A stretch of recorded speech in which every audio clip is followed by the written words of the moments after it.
श्री ओम करणी, श्री ओम करणी,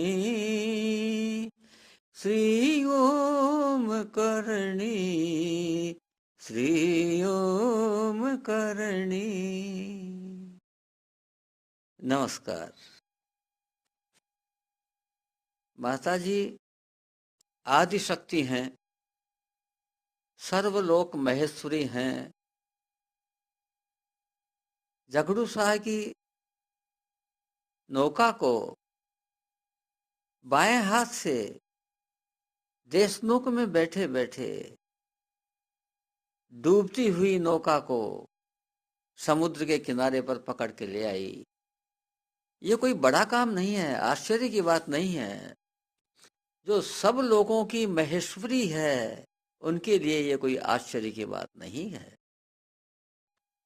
ऐसा ही एक चमत्कारी उदाहरण आज आपके सामने और आता है। माताजी के 4 बेटे, उनमें सबसे छोटा लाखन अपने साथियों के साथ इस क्षेत्र का प्रसिद्ध तीर्थ स्थल कोलायत वहां गया। कार्तिक की पूर्णिमा को वहां मेला लगता है और वहाँ कपिल सरोवर है। कपिल मुनि ने वहाँ स्नान किया था। कपिल जी का मंदिर भी है। तपस्या की थी कपिल सरोवर पर कपिल देव जी ने। इस कारण से यह कपिल सरोवर नाम इसका पड़ा और यह महान तीर्थों में माना जाता है। तो कार्तिक के पूर्णिमा पर स्नान करने के लिए लाखन वहां गया अपने साथियों के साथ में। नहाते समय पांव फिसल गया, डूब गया, प्राण पखेरु उड़ गए। साथियों ने उसके मृत शरीर को देश नोक ला के रख दिया। गुलाब बाई जो जन्म देने वाली माँ है, बिलख बिलख करके रो पड़ी और माताजी की जो कुटिया थी, मढ़ी थी, तेमड़ा राय की मढ़ी में ही माँ रह रही थी। वहां तपस्या में, साधना में, ध्यान में माँ मग्न थी। वहां चिल्ला चिल्ला करके वहां मढ़ी के सामने रख दिया उसको, मृत शरीर को, और गुलाब बाई बुरी तरह से फूट फूट करके रोने लगी। माताजी को हलचल महसूस हुई, ध्यान से उपरत हुई और देखती हैं कि लाखन मरा हुआ है। उन्होंने इशारे से ही कह दिया कि मेरी मढ़ी में रख दो। लाखन के मृत शरीर को मढ़ी में रख दिया गया। अब आगे की विचित्र घटना देखिए। माताजी यमराज के पास जाती हैं और यमराज को कहती हैं कि मेरा बेटा लाखन यहाँ आया है, उसे मुझे दे दो। यमराज कहता है कि भाई यहां तो आने के बाद में कोई वापस नहीं जाता, आज तक ऐसा नहीं हुआ। तो माताजी कहते हैं कि आज तक कोई ऐसा भी हुआ है क्या कि कोई माँ अपने बेटे को यहाँ लेने के लिए आई हो?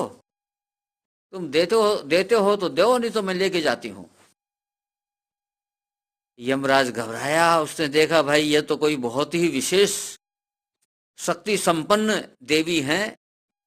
तो यमराज कहता है कि आप थोड़ी देर रुकिए, मैं अपने बड़े अधिकारी से पूछ आऊं। माताजी कहती हैं अच्छा जाओ पूछ आओ। यमराज जाता है विष्णु भगवान के पास में और कहता है कि महाराज ऐसा मृत्यु लोक से एक महिला आई है, वो कहती कि मेरे बेटे लाखन को मैं लेके जाऊंगी। भाई क्या नाम बताया उसने? यमराज ने नाम पूछ लिया था। तो बोले वो अपना नाम करणी बता रही है। तो बोले अच्छा, अरे रे जल्दी जल्दी कर भैया, तुम और मैं दोनों भी उसी की कृपा से इन पदों पर बैठे हुए हैं। माता जी को जाकर के क्षमा मांग और उनका पुत्र उनको सौंप दे। यमराज वापस आया, क्षमा प्रार्थी हो रहा है और कहता है कि माता जी क्षमा कर देना, मैंने आपको पहचाना नहीं था। आपकी कृपा से ही मैं अपने पद पर हूं, मेरे को पता लग गया। आपकी कृपा से ही विष्णु भगवान अपने पद पर हैं, मेरे को पता लग गया। मुझे क्षमा करें, ये आपका पुत्र आपको समर्पित है, आप ले जाइए, और कोई आज्ञा हो तो मुझे और दीजिए। तो माता जी कहती हैं, आज के पश्चात मेरी कोई संतान तेरे यहां पर हिसाब देने के लिए नहीं आएगी। और माता जी अपने पुत्र को लेकर के आ गई। तीसरे दिन माता जी की मढ़ी का दरवाजा खुला, लाखन हंसता खेलता बाहर आता है। सब लोग प्रफुल्लित, पूरे गांव में प्रसन्नता की लहर दौड़ जाती है। माता जी घोषणा करती हैं कि आज के पश्चात मेरी कोई संतान यमराज के यहां पर हिसाब देने नहीं जाएगी। मेरी संतान जब मृत्यु होगी तो वह काबा बनेगी, और काबा मरेगा तो वह फिर मेरी संतान बन जाएगा। तो इस प्रकार माता जी की व्यवस्था हो गई। इस व्यवस्था के तहत हम देखते हैं कि मंदिर में, माता जी के मुख्य मंदिर में नेहड़ी जी के स्थान पर काबों की इतनी बड़ी संख्या है कि चलने वाले यात्रियों को सावधानी से चलना पड़ता है। ये काबे का अर्थ होता है बच्चे। ये माँ के बच्चे हैं, लाडले बच्चे हैं। माँ ने कहा कि मेरी संतान, तो भाई माँ तो ब्रह्मचारिणी थी, उसकी संतान कौन सी हो गई? तो यहां ध्यान रखने की बात है भाई। माँ ने यह घोषणा की थी कि गुलाब बाई की जो संतान होंगी वो मेरी ही कहलाएंगी। तो जितने देपावत हैं सब माता जी की संतान हैं। लेकिन देपावत तो माता जी की संतान स्वयं जन्म से ही हो गए। इसके अलावा भगवान कृष्ण ने जैसे कह रखा है, ममे वांसो जीव लोके जीव भूते सनातन, है सनातन रूप से सारे प्राणी मेरे अंश हैं, अंश होने के नाते उनकी संतान हो गई। तो पुरुष रूप में यदि आपका इष्ट है तो नारायण हरि कृष्ण राम आप उसकी संतान हैं। और मां के रूप में यदि आपका इष्ट है सर्वलोक महेश्वरी है,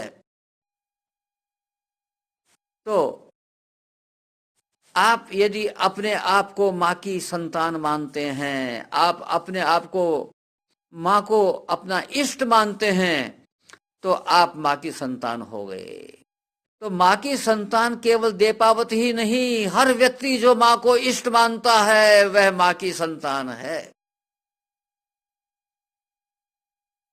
इस प्रकार से मां की संतान का रहस्य आपके सामने खुला।